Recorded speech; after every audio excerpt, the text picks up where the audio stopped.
So today I'm going to complain here on Driving and Complaining. I'm going to complain about roundabouts. Here, for some reason, in this part of Fort Wayne, we have 4 roundabouts. One is a single lane roundabout, sort of like out, like on its own, kind of in a little sort of suburban area, weirdly. But then we have 3 roundabouts that are literally one right after the other. They did this because there's a highway right there, and there's a hospital right there. And so they were trying to ease congestion at the next available off-ramp so that, like, people trying to get to the hospital, ambulances and such, could get to the hospital more easily.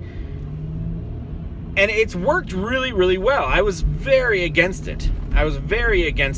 But as we've all kind of gotten used to it, it's worked really well. Now, I say we've all gotten used to it. Not everyone has gotten used to it. I've gotten used to it. People don't seem to understand how they work. So they either stop when they shouldn't stop, or they go when they shouldn't go. There is a learning curve, and people need to have a chance to figure it out, and they're doing well. They're getting there. But the problem is that they are now putting in a 5th roundabout. They're talking about it right by the high school where all of the inexperienced drivers are. Everyone knows how a 4-way stop works. And yeah, it may not be super efficient, but everyone knows how it works. Everyone takes their turn. You know, you're basically saying, I know you're panicking. I know you're uncertain. I know you don't have 100% faith in your own abilities as a driver. But guess what? Don't worry about it. Because now there's a roundabout. Don't worry about being afraid. You're just gonna die. It's almost like a Darwinian invention. Like, we're weeding out all the bad drivers by killing them. If you don't want to go through the 3 roundabouts, and one of them isn't even round, it's like a peanut shape. It's really weird.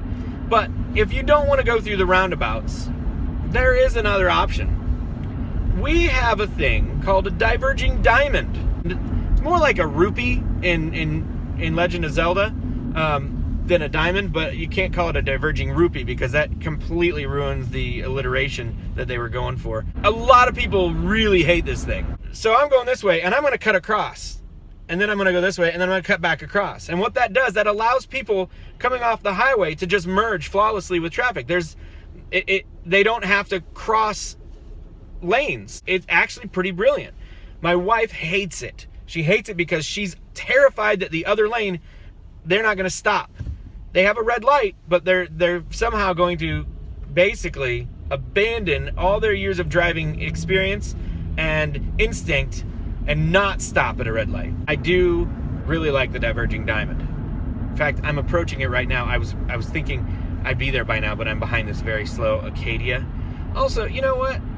I know I complained about Audis and Porsche Cayennes, but the GMC Acadia is also, it's like a plague.